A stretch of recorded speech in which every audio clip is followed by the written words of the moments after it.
Student ये question बहुत ही आसान है।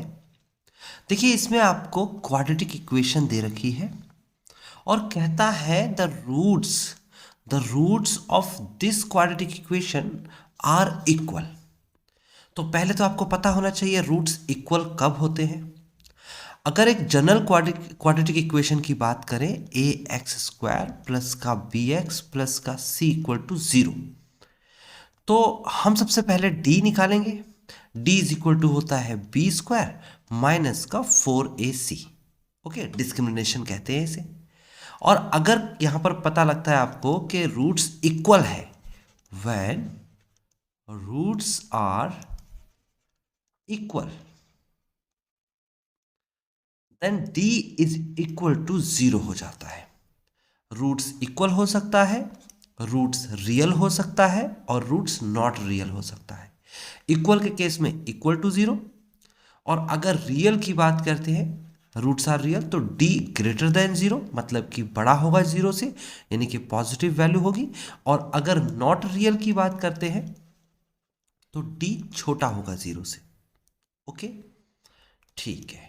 रियल यानी कि रियल नंबर में 0 से बड़ी संख्या पॉजिटिव नंबर्स भी आते हैं और 0 भी रियल नंबर का ही पार्ट होता है, याद रखिएगा। नाउ फिलहाल इसे कंपेयर करें तो ये जो है पार्ट, ये है कॉफिशिएंट ऑफ एक्स स्क्वायर। ये जो हिस्सा है ये पार्ट दे रखा है एक्स का कॉफिशिएंट, और ये कांस्टेंट टर्म जैसे कि ए बी और सी दे रखा होता है, ऐसे ही वैल्यूज दे रखी है। करना कैसे है मैं बता देता हूं आपको। सबसे पहले आप सॉल्यूशन में लिखेंगे, क्वाड्रेटिक इक्वेशन है आपके सामने, क्या ये है b minus c x square plus का c minus a x plus a minus b equal to 0। According to question roots are real, और अगर रूट्स रियल है so d is equal to 0। और d की वैल्यू क्या है? d की value है इस वाले टर्म का स्क्वायर, यानी कि x का स्क्वायर। देखो ना यहाँ पर दे रखा है b स्क्वायर, तो यहाँ पर बीच वाले टर्म का स्क्वायर करेंगे, c माइनस ए का whole square minus 4 into x square का कॉफिशिएंट क्या है b माइनस सी, और कांस्टेंट टर्म क्या है a minus b equal to 0। बस इसे सॉल्व करना रह गया है। अगर इसे सॉल्व कर देते हैं तो आपका ये आंसर प्रूफ हो जाएगा। कैसे करेंगे सॉल्व? ए माइनस बी का होल स्क्वायर फार्मूला क्या होता है? सी माइनस ए का होल स्क्वायर, सी स्क्वायर प्लस ए स्क्वायर माइनस का 2ca। Okay, minus 4 bracket of, multiply कराइए, बी की ए में मल्टीप्लाई कराएंगे तो कितना आ जाएगा ए बी, बी की बी में मल्टीप्लाई कराएंगे तो माइनस का बी स्क्वायर, सी की ए में मल्टीप्लाई कराएंगे तो माइनस का सी ए, और सी की बी में मल्टीप्लाई कराएंगे तो प्लस का बी सी इक्वल टू 0। अंदर मल्टीप्लाई करा देते हैं और लिखते हैं सी स्क्वायर प्लस ए स्क्वायर माइनस का 2ca, फिर उसके बाद लिखेंगे माइनस का 4ab, माइनस और माइनस प्लस हो जाएगा, याद रखिएगा, प्लस का 4b स्क्वायर प्लस का 4ca, फिर उसके बाद माइनस का 4bc equal to 0।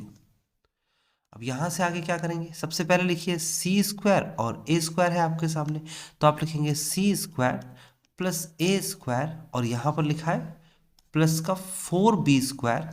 Okay, C square A square plus 4b square. अब देखो माइनस का 2ca और प्लस का 4ca, अगर इन दोनों को देखूंगा मैं तो आएगा प्लस का 2ca, है ना, सब्ट्रैक्ट हो जाएगा ना, बड़ी संख्या का निशान। फिर उसके बाद माइनस का 4ab, और उसके बाद आ जाएगा माइनस का 4bc इक्वल टू 0। अब ये तो आपके सामने क्वेश्चन है। अब इस क्वेश्चन को फॉर्मूले में कैसे फिट करेंगे? तो 9th क्लास में था ये, आपको नहीं आता होगा तो मैं फिर से रिपीट कर देता हूँ। देखो फॉर्मूला ये होता है ए स्क्वायर, चलो ए स्क्वायर की जगह हम एक्स वाई ले लेते हैं, ए बी सी तो क्वेश्चन में दे रखा है। फॉर्मूले के अकॉर्डिंग चलेंगे, x square plus y square plus z square plus का 2xy प्लस का 2yz प्लस का 2zx इक्वल टू होता है x plus y plus z का होल स्क्वायर। अब जरा बताइए क्वेश्चन हमारे इस लेफ्ट वाले साइड से मैच करता हुआ दिख रहा है? थोड़ा सा बिल्कुल दिख रहा होगा। हम कंपेयर करने वाले हैं, लिखेंगे बाय कंपेयरिंग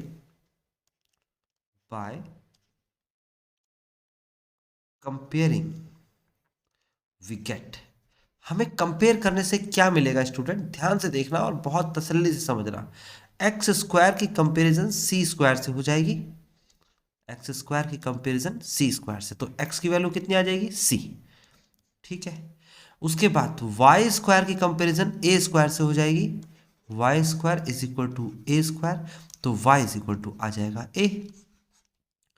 अब जेड स्क्वायर की कंपेरिजन फोर बी स्क्वायर से होगी, z square is equal to four b square, तो जेड इज इक्वल टू आ जाएगा, स्क्वायर रूट करेंगे तो टू बी। ये बात मेरे हिसाब से सभी को समझ में आ गई होगी, कोई प्रॉब्लम नहीं है। प्रॉब्लम तो इसके बाद है, कैसे भला, यहां पर दे रखा है सी ए, आगे निशान पॉजिटिव है, यहां दे रखा है ए बी बी सी और आगे निशान नेगेटिव है। तो आप नेगेटिव वाले निशान को देखो कौन सी कॉमन वैल्यू है। देखो अगर मैं बात करता हूं कॉमन की, तो ए इसके पास है लेकिन यहां नहीं है, बी यहां पर भी है और बी यहां पर भी है, इसका मतलब बी दोनों के पास है, दिख रहा है आपको, बी दोनों के पास है और दोनों के पास बी है, इसका मतलब ये हुआ कि आप देखेंगे अपने इस कंपैरिजन जो किया था, सी की वैल्यू, ए की वैल्यू और 2b की वैल्यू, तो b के आगे आप माइनस लगा देंगे स्टूडेंट। मैं फिर से रिपीट करता हूं, माइनस क्यों लगा, मैं फिर से रिपीट करूंगा, ध्यान से समझना। मैंने कहा कि जब इस टाइप का कोई क्वेश्चन दिखेगा तो आपको माइनस की संख्या देखनी है, माइनस कहाँ लगाना है ये सोचना है, तो माइनस दो जगह लगा हुआ है जहां कॉमन वैल्यू है, जैसे कि आपके सामने b एक के पास यहां भी है और b यहां भी है, दोनों के पास b है और b के आगे नेगेटिव लगा हुआ है, तो इसका मतलब b एक कॉमन वैल्यू है, तो b के आगे नेगेटिव लगा देना। क्यों लगाया है नेगेटिव बता देता हूं। अगर मैं जेड स्क्वायर को एक्चुअल में सॉल्व करूंगा तो स्क्वायर रूट उधर जाके क्या बन जाएगा, z is equal to plus minus root of four b square बनेगा, तो प्लस माइनस टू बी आ जाएगा, तो माइनस वाला यहाँ पर लेंगे, प्लस वाला नहीं लेंगे, ये भी प्लस माइनस में बनेगा, प्लस वाला लेंगे, ये भी प्लस माइनस बनेगा, प्लस वाला लेंगे। कैसे पता चला प्लस वाला लेंगे, तो ये बताएगा पूरा का पूरा स्ट्रक्चर। ठीक है, बात समझ में आ गई, सिस्टम बहुत सिंपल था, माइनस को कैसे किया मैंने बता दिया। एक बार फिर से देखेंगे, अगर आपको नहीं समझ में आया है तो मैं फिर से बता दूं कि सबसे पहले कंपैरिजन करना है, कैसे कंपैरिजन करना है वो मैं बता देता हूं आपको। ठीक है, देखिए मैं आपको बिल्कुल क्लियर करके बता रहा हूं, ध्यान से समझना। पहले आपने ये क्वेश्चन यहाँ तक पहुँचाया, ये फॉर्मूला आपको याद होना चाहिए, कंपेयर किया एक्स स्क्वायर वाई स्क्वायर और जेड स्क्वायर की वैल्यू से कंपेरिजन करने के बाद एक्स वाई जेड आ गया, पॉजिटिव में लिख दो। पॉजिटिव में लिखने के बाद देखो माइनस कहाँ कहाँ है, दो जगह माइनस आपको दिख रहा है, जो माइनस है उसके सामने कॉमन संख्या देखो, जैसे b इसके पास भी है, b इसके पास भी है, दोनों में कॉमन भी है, तो b के आगे माइनस लगा दिया। ओके, लेफ्ट वाला पार्ट कंप्लीट कंपैरिजन हो गया है, आप और चेक कर सकते हो, और कि इसको इसको इसको कंपेयर की जरूरत तो नहीं है, कर सकते हो आप। ये राइट वाला पार्ट मेरा आंसर आ जाएगा, और कितना आसान आंसर है इसका, देखो राइट वाले पार्ट में क्या, x plus y plus z का स्क्वायर, एक्स की वैल्यू क्या है सी, वाई की वैल्यू क्या दे रखी है ये प्लस का ए, और जेड की वैल्यू क्या दे रखी है ये माइनस का 2b का whole square is equal to 0। देखो ना ये वाला पार्ट, ये वाला जो राइट वाला पार्ट है मैंने यहाँ लिख दिया, स्क्वायर इधर चला जाएगा, स्क्वायर रूट बन जाएगा, c प्लस का a माइनस का 2b इक्वल टू 0, और 2b भी राइट में चला जाएगा, तो c plus a is equal to 2b and hence proved. तो आपको समझ में आ गया स्टूडेंट, इजी क्वेश्चन था, थोड़ा सा ट्रिकी पार्ट यहाँ पर आता है, लेकिन मैंने समझाने की कोशिश की है, नहीं समझ में आए आप क्वेश्चन को दोबारा देख लो, समझ में आ जाएगा।